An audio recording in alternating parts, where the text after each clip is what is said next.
뉴스쇼 금요일의 코너입니다. 뉴스 속으로 훅 파고드는 시간 훅뉴스. 오늘도 김정훈 기자 나와 있습니다. 어서 오세요, 김 기자. 네.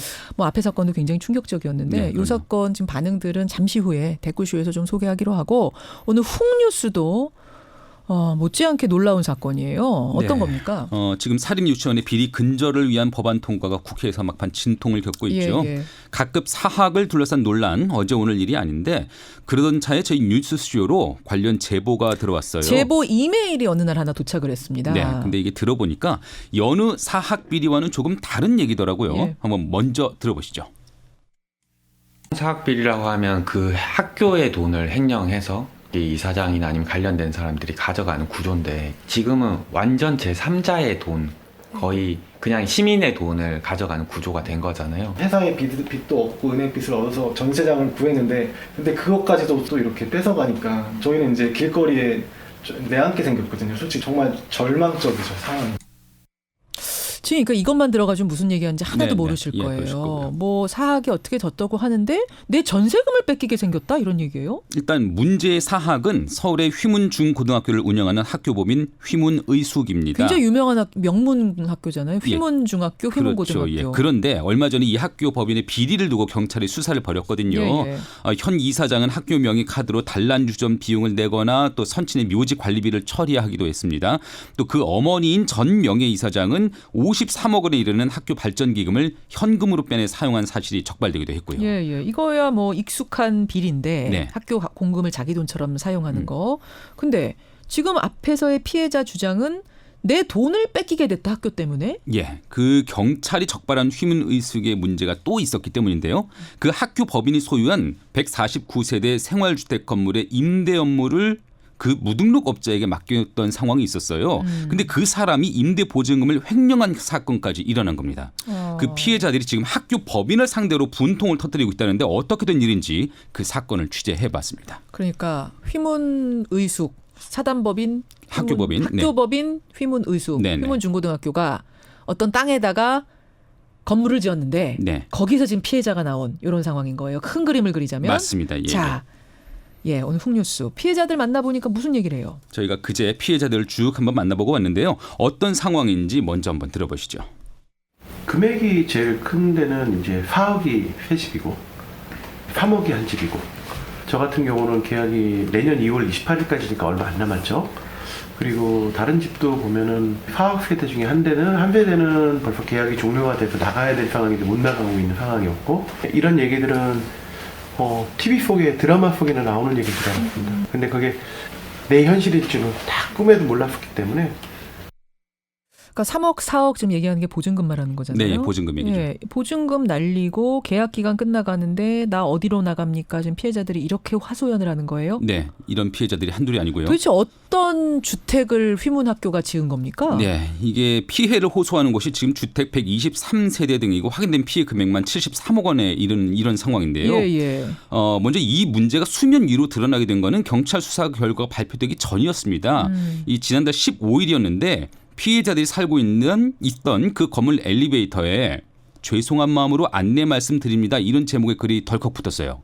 누가 뭘 죄송하다고요? 예, 앞서 학교 법인 건물을 무등록 임대업자에게 맡겼다고 했죠. 잠깐 그 전에 네, 예. 이 건물의 모습을 좀 그렸으면 좋겠어요. 제가 상상할 때 대치동에 네. 휘문고등학교가 있거든요. 중고등학교가 그 학교 부지 안에 부지를 조금 이렇게 해가지고 거기다가 쓰지 않던 땅에 건물을 올려버린 거예요. 학교가 커요 거기가. 그러니까 그 중에 공터에다가 건물을 올려버리고 그럼 그 다세대 건물에 주택 같은 거예요? 그렇죠. 주상복합입니다. 예. 그 건물의 임대 관련물을 무등록 업자에게 맡겼다고 이렇게 상황이 설명되는 겁니다. 그래서 그에 따라서 세입자와 임대 계약을 맺고 그 건물을 관리하던 업자 신모 씨라고 하는데요. 그 신모 씨가 그렇게 글을 올린 거죠. 엘리베이터에. 죄송합니다 하고. 네. 다른 사업을 하다가 세입자들의 보증금을 다 날렸다.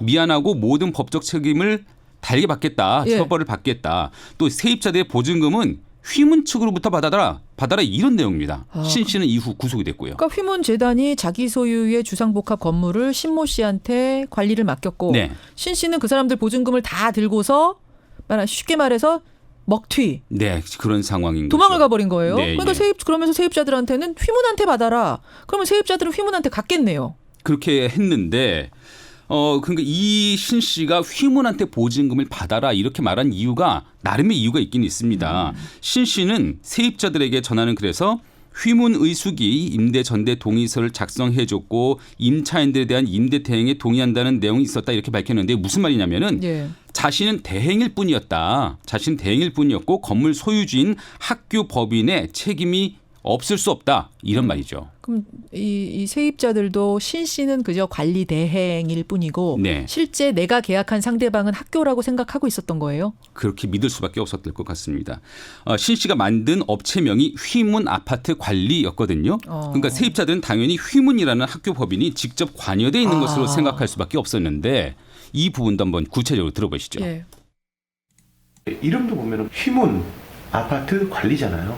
믿을 수밖에 없겠죠. 같이 계약서에 첨부되어 있는 사항 중에 동의서 임대에 동의한다라는 휘문 아파트 관리에 발행해준 동의서도 있고 휘문 우수 행정실에 홈페이지 나와 있는데 전화도 해보고 그리고 직접 찾아가신 분도 있어요. 그럼 거기 직원들이 걱정하지 말고 계약해라. 우리 학교에서 하는 거 맞다. 이렇게 하니까 네, 또 휘문 의숙은 계약 관련 서류에서 임대 대행 및 업무 과정에서 발생하는 재반 하자는 학교법인 휘문 의숙이 책임질 것을 확약한다 이렇게 밝히기도 했고요. 그러니까 지금까지 김정은 기자가 전달해준 내용만 들여다보면 계약 상대가 휘문이라고 생각할 수밖에 없는 그렇게 뭐 피해자들로서는 그럴 네, 수밖에 네. 없는 정황인 건데 네. 근데 학교 측에서는 뭐라고 얘기하는 거고 실제는 그럼 신 씨와 학교 간에는 어떤 계약이 맺어져 있는 겁니까? 일단 학교 측 입장 한번 정리해 보면요. 예. 휘문 의숙 측은 현재 TF를 구성해서 이 문제를 다루고 있는데요. 예. 기본적으로는 보증금을 맡아서 관리하던 신 씨 그리고 세입자 사이의 문제라는 입장입니다. 자신들의 그 관여할 사안이 아니라는 거죠. 그럼 휘문은 우리도 피해자다 이런 입장이에요? 네, 예. 또 자신들 역시 피해자라면서 이어질 송사에는 법대로 대응하겠다 이렇게 밝히고 있는데 휘문 의숙 측의 입장을 들어보시죠. 휘문 아파트 관리 주식회사 그 대표 그 사기친 사람 있잖아요. 그쪽에서 우리를 같이 한 통속으로 묶으려고 자꾸 그래요. 그래서 저희는 그거를 법적인 판단을 먼저 기다리고 있는 것까지만 제가 들었거든요. 아니 지금 저는 그러니까 그 휘문하고 이 신 씨 간의 계약이 도대체 어떻게 돼 있었던 건지 그 실체가 굉장히 궁금한데 지금 신 씨는 피해자들한테 이 건물은 휘문 거고 난 그냥 대행만 했으니까 휘문한테 받아라 이렇게 얘기하고 있고 휘문은 네. 신 씨한테 우리는 그저 뭐 어떻게 했다는 거예요? 우리 건물은 맞는데 건물은 휘문 거 맞잖아요. 네. 그럼 신 씨를 어떻게 했다는 거예요? 휘문에서는. 그 계약 관계를 한번 살펴볼까요? 예. 이게 아예 휘문이 이 사람한테 그냥 맡겼으니 자기네들은 모르겠다 이렇게 말할 수는 없는 이유가 있는데요. 처음에 신 씨가 휘문 의숙과 임대 대행 계약을 맺을 때가 지난 2011년 말이었습니다. 예. 그때 자본금이 단 천만 원 정도였어요. 예. 그 1,000만 원으로 서울 강남 한복판에 잠깐만 그 전에 예. 우리는 신 씨한테 그냥 맡겼다라는 거에서 맡겼다가 뭐예요? 뭘 맡겼다는 거예요? 그 건물 전체에 임대 업무 권한 전체를 위임했다는 것이죠. 그러니까 쉽게 말해서 통으로 통으로 임대 넘겼다는 줬다. 겁니다. 신 씨한테 그거를 우리는 이제 전대라고 하는데요. 건물 주인은 우리지만 임대를 통으로 몇 년 이렇게 넘겨버린 거기 때문에 모든 책임이 그 신 씨한테가 있다는 그게 것이죠. 휘문 주장이군요. 네, 맞습니다. 그런데 꼭 그렇게만 보기 어려운 이유는 뭡니까? 그 처음 계약을 맺을 때 자본금이 1,000만 원 정도였다고 말씀을 드렸죠. 예. 그 1,000만 원으로 서울 강남 한복판에 주택 149세대 또 24곳의 상가까지 포함된 임대권이 신 씨의 손에 들어가게 된 겁니다. 1,000만 원 가지고 네. 자본금 1,000만 원 가지고 네. 그러면 이 거의 페이퍼 컴퍼니 수준으로 신 씨가 그걸 받았다는 얘기네요. 맞습니다. 또 게다가 앞서 말씀드린 대로 신 씨는 주택관리 임대업에 등록도 하지 않았었거든요. 한마디로 무등록 부실업체에 학교 법인이 무턱대고 그 큰 이권을 넘겨준 셈이죠. 아니 100억 원대에 이르는 보증금까지 마음대로 관리할 수 있게 신 씨한테 넘길 때는 뭔가 조사를 했었어야 되는 거 아닌지 뭘 믿고 그랬을까 조금 의아하네요. 네, 그러니까 보증금을 탕자한 신 씨는 뭐 학교 발전 기금을 쌈짓돈처럼 빼먹던 전 이사장과 이전부터 알고 지내던 관계였다고 해요. 지인이에요? 예. 그냥 자기가 아는 사람이라는 이유로 선택 특혜를 줬고 또 학교 법인에서는 그 누구도 이를 말리지 못했던 것이죠. 그럼 이거는 뭐 계약서가 어떻게 써 있느냐의 문제를 떠나서 네. 일단 학교 법인의 굉장히 도의적인 어떤 모럴 해저드 같은 게 느껴지는데요. 근데 그런 정황이 또 있는데요. 위험을 알고도 방조한 정황이 또 찾아볼 수가 뭡니까? 있습니다. 사실 휘문 법인의 비리는 지난 3월 서울시 교육청 감사에서도 먼저 적발됐었거든요. 그게 경찰 수사로 확인된 것인데 당시 교육청은 이미 그때 이번 보증금 먹튀 사태까지 경고를 했었다는 겁니다. 그러니까 교육청에 다른 사안으로 비리 적발됐을 때 이 사안이 교육청에서 먼저 한번 적발이 됐고 그게 경찰 수사로 확인된 거예요. 그러니까 예. 이미 몇 달 전에 서울시 교육청에서 이 사건을 인지하고 학교에 경고까지 넣었다고 해요. 보증금 먹튀 경고 들어보시죠. 씨가 도망간다는 얘기까지 나오더랐어요. 그 얘기를 또 듣고 이사장한테 전화했어요. 그 도망가면은 어떻게 할 거냐. 지금 돈이 어마어마하게 몰려 있을 텐데 빨리 어떤 대응책을 마련하시라. 얘기는 민 이사장한테 제가 몇 번 제가 얘기를 했어요.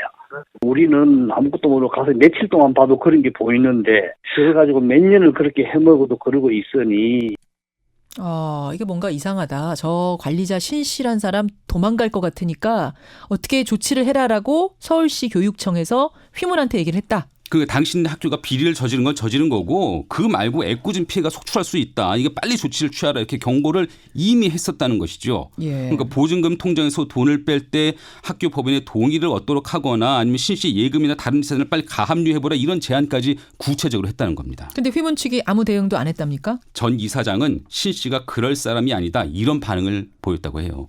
그럴 사람이 아니다. 네. 아니 이게 자기 재산 같았으면 그런 식으로 나올 수가 없을 텐데 네, 예. 처음부터 꼼꼼하게 다 살펴보고 교육청 경고까지 하면은 당장 신씨 불러다가 이것저것 물어보고 못 가게 하고 뭔가 조치 취했어야 되는 거 아닌가요? 적어도 계약 연장을 하거나 새로 누군가가 계약을 하는 일은 막을 수 있었을 겁니다. 또 교육청 감사 결과도 알지 못한 채 계약을 하고 돈을 뜯기게 된 이들이 그렇게 적진 않았었거든요. 피해자들 보증금을 날린 신 씨는 물론 휘문 의숙 측을 상대로 법적 대응을 준비하고 있다는데요. 그 피해자 중 한 사람이자 대책위원회 법률 자문역인 김영만 변호사의 말입니다. 횡령할 수 있게 구조를 짠 거는 휘문의숙이라는 겁니다. 쉽게 말하면 보증금이 생선인데 고양이가 생선을 먹었어요. 고양이가 생선을 먹도록 방치하고 먼 산을 보고 그 구조를 짜준 데가 휘문의숙이라는 거예요. 그 책임을 법리적으로 말해서 묻겠다는 거예요. 지금 뭐 도의적인 책임은 분명한 것 같고 법적 다툼 부분이 예상되네요. 네, 그러니까 사립학교의 비리가 단순히 공금을 횡령했다 뭐 여기에 그치는 게 아닌 상황이거든요. 이게 엉뚱한 사람의 재산까지 갉아먹게 됐는데 사립학교가 이렇게 투명하지 않게 제멋대로 운영되다 보니까 이런 일이 생긴 거잖아요. 제2, 제3의 피해자가 나오지 않도록 그렇게 사학의 공공성을 높이는 일 더는 미뤄서는 안 될 것으로 보이네요.